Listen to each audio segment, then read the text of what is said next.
وصحبه ومن والاه سبحانك لا علم لنا إلا ما علمتنا إنك أنت العليم الحكيم ولا حول ولا قوة إلا بالله العلي العظيم رب اشرح لي صدري ويسر لي أمري واحلل عقدة من لساني يفقهوا قولي أستغفر الله العظيم أستغفر الله العظيم أستغفر الله العظيم الذي لا إله إلا هو الحي القيوم وأتوب إليه. Bismillahirrahmanirrahim. Qala Syekhul Mu'allif rahimahullah ta'ala nafa'ana bi'ulumin fid dharaini. Amin. Ya, kemarin masih tentang faslun fi alamatil khair. Pasal menerangkan tanda-tanda kebaikan. Artinya sifat-sifat kebaikan. Masuklah kita kepada walid taqiyyin. Walid taqiyyi salatu alamatin. Ya ittaqo yattaqil kadhibah wal khubatha wa jalisus syirri wa yud'a syatrul halal mukhafatan ay yaqa'u fil haram. Kata Rasulullah sallallahu alaihi wasallam, ya, ada yang bagi orang yang bertakwa. Orang yang bertakwa. Jadi sekarang ini tanda-tanda orang yang bertakwa. Siapa dia mereka yang bertakwa? Mereka yang bertakwa adalah orang yang paling baik di antara umat manusia. Kata Allah Subhanahu wa taala, khairukum atqakum. Ya, sepaling baiknya orang di antara kalian ya adalah yang paling bertakwa. Tak tahu dia orang apa, dia nak orang Bugis, dia nak orang Melayu, dia nak orang Banjar, dia nak orang Jawa, dia nak orang Papua sana, ya takkan beda derajatnya di sisi Allah Subhanahu wa ta'ala. Melainkan yang membedakan mereka adalah rasa takwa mereka kepada Allah Subhanahu wa ta'ala. Apa dia takwa? Imtithalul awamirillah wa jitinabun nawahi. Tidak menjalankan perintah yang diperintahkan oleh Allah Subhanahu wa ta'ala dan meninggalkan sesuatu yang telah dilarang oleh Allah Subhanahu wa ta'ala. Ini orang yang bertakwa. Ya. Kata Rasulullah, tanda-tanda orang yang bertakwa itu ada 3. Pertama, mereka yattaqil kadhib wal khubuth. Ya, takut mereka atau meninggalkan mereka berbicara dusta dan melakukan hal yang keji dan bicara hal-hal yang keji. Jadi ciri orang yang bertakwa itu dianya sulit untuk berbuat dusta. Ini orang yang bertakwa. Tahu dia nanti mulutnya dipertanggungjawabkan oleh Allah Subhanahu wa ta'ala. Tidak tahu nanti ketika dia mengatakan hal-hal yang keji, itu orang tersebut dia takut disiksa sama Allah. Maka ciri-ciri orang yang dianya bertakwa adalah ketika orang membicarakan tentang aib orang lain dan dia hadir di situ, dia akan merasa resah, dia akan merasa gundah ketika mendengarkan pembicaraan yang sifatnya itu banyak sesuatu yang keji di dalam ini. Tidak. Maka kita kayak model kita ni, ya. Katalah kadang-kadang kalau ngumpul sama ibu-ibu tu agak susah kita rasanya. Kenapa? Rasanya tak enak aja. Tidak. Kebiasaannya ibu-ibu tu banyak ngomong ni orang. Tidak. Orang cowok juga ada lagi cuma jadi ya. Tidak. Apa kita tak nyambung? Tidak. Sehingga yang membuat kita tak enak tadi apa? Ada rasa iman ke dalam hati kita yang bentuk ketakwaan kepada Allah Subhanahu wa ta'ala. Itu yang membuat kita tidak enak. Ataupun ibu-ibu tak enak dia rasa dengarkan cerita orang lain, dia tak rasa sakit kupingnya, hatinya sakit, gelisah ketika ada orang ngomongin orang lain, ya, maka itu salah satu ciri-ciri orang yang bertakwa, kata Rasulullah sallallahu alaihi wasallam. Terus apa lagi yang kedua? Jadi syir, ya. Dia tidak senang menjauhi, ya, artinya menjauhi duduk bersama orang-orang jelek kelakuannya. Ya.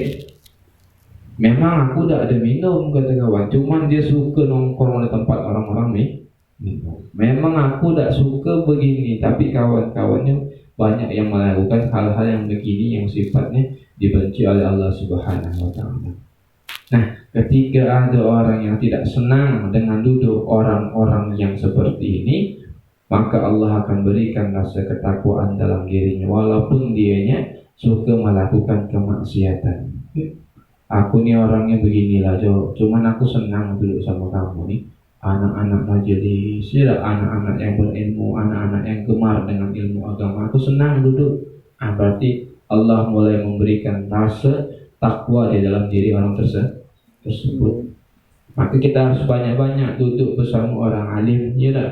Kata Rasulullah SAW, barang siapa yang berziarah kepada orang yang alim, faqad zarani, maka sungguhnya dia telah menziarahiku. Tidak. Dan barang siapa yang menziarahiku, kata Rasulullah SAW, tidak, maka dia akan bersamaku di dalam syurga. Maka kita banyak-banyak berziarah dengan orang alim.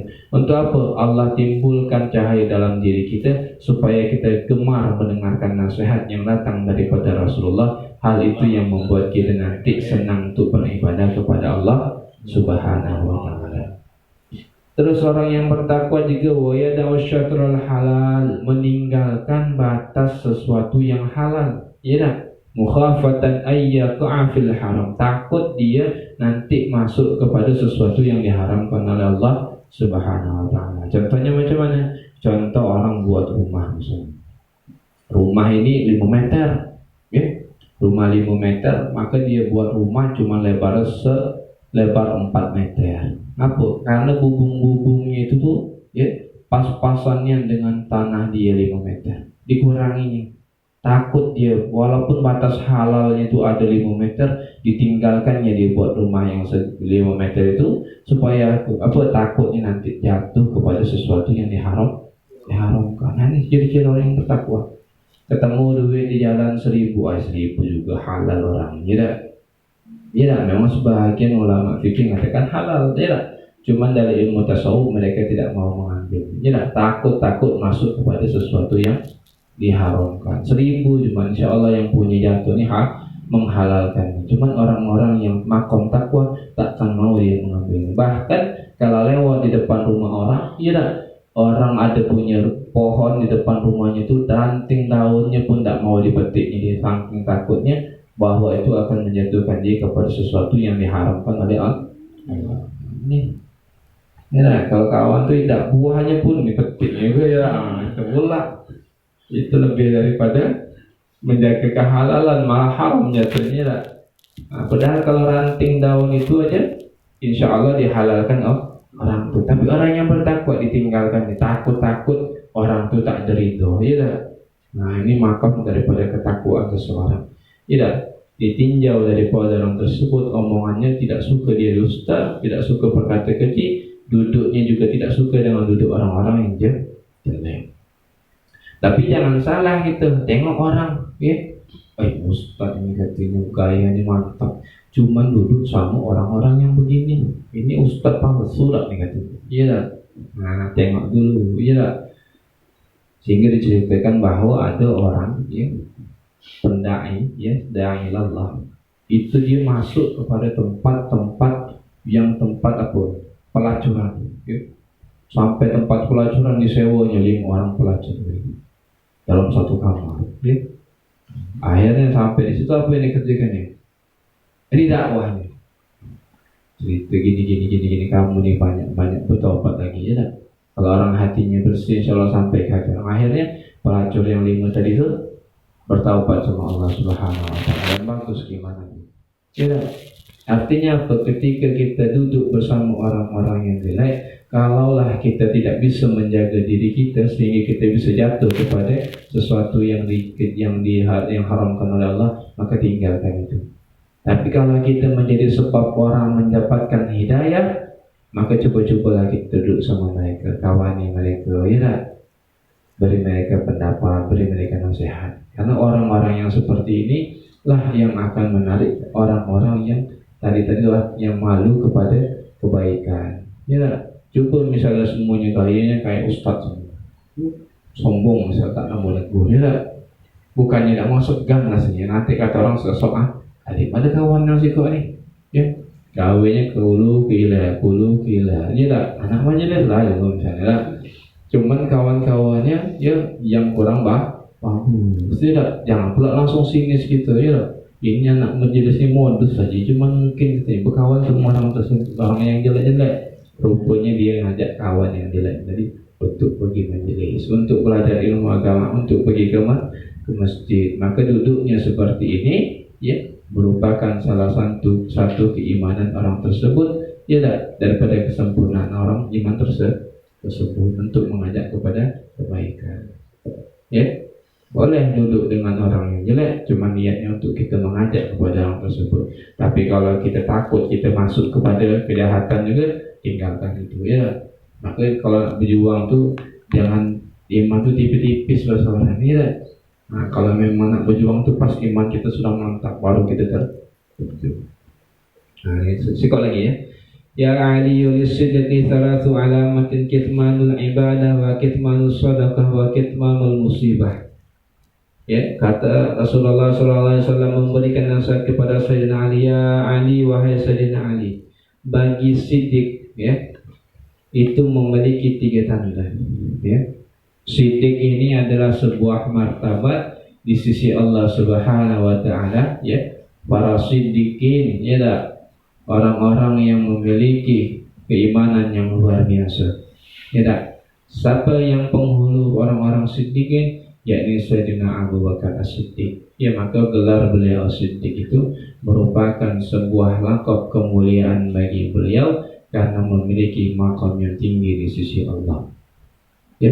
Makam Siddiqin ini adalah makam yang paling tinggi, setelahnya baru makam kenabian dan para rasul. Di bawahnya ya dari anbiya ya wal mursalin ya, di bawahnya Siddiqin, di bawahnya apa lagi? Syuhada ya.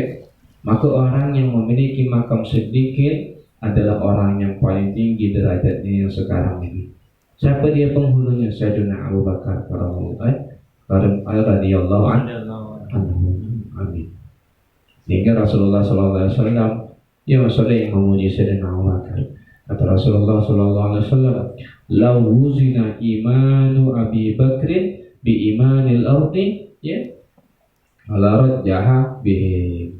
Kalaulah keimanan Sayyidina Abu Bakar itu ditimbang dengan penduduk bumi seluruhnya, maka tak akan mampu mengimbangi keimanan Sayyidina Abu Bakar itu oleh keimanan seorang mukmin. Saking tingginya makam Sayyidina Abu Bakar, sehingga beliau dikelas as-siddiqin, orang yang selalu membenarkan Nabi Muhammad SAW. Ini yang kita cari sekarang nak jadi nabi tak bisa lagi. Bisa jadi nabi? Bisa lah, nabi palsu lah. Jadi rasul bisa rasul palsu. Tapi yang paling di bawahnya lagi apa? Itulah makam siddiqin. Apa dia tandanya? 3 hal kata Rasulullah SAW. Pertama, orang tersebut suka kitmanul ibadah, menutupi ibadahnya. Dia sholat tahajud, dia suka buat sholat duha, dia suka baca surah Waqiah, surah Al-Mulk, surah Al-Kahfi. Dia diam, tak ada omongan ibadahnya. Itu artian kata tidak sombong dengan ibadahnya. Tapi ada juga orang yang mengomongkan ibadahnya kepada orang lain cuma untuk membuat orang lain itu menjadi semangat. Itu namanya tahadduts min ni'mah. Boleh juga, cuma niatnya supaya kawan itu juga semangat. Aku malam tadi sholat tarawih walaupun di rumah full tarawih aku 20 rakaat. Nah, kawan ini kerja kelapu, kata kawan yang kerja itu kan. Sanggup dia kerja kelapu sehari malam jadi tarawih. Aku yang tak ada kerja apa-apa nih, cuma nangkul aja gawinya. Masa tak bisa ngimbangi orang ini? Akhirnya dia semangat dengan hal tersebut. Maka yang seperti ini boleh hukumnya untuk tahadduts bin ni'mah, memberikan semangat kepada orang lain. Nah, cuman ciri-ciri orang yang dianya di makam siddiqin, senang dia menutupi ibadahnya. Wa kitmanus sedekah, senang dianya menutupkan bahwa dia suka bersedekah. Sedekah di masjid, hamba Allah 1 miliar. Siapa tuh hamba Allah itu 1 miliar? Terkejut kawan lah Ditutup-tutupinya. Ada yang pakai nama ya, ada pakai nama.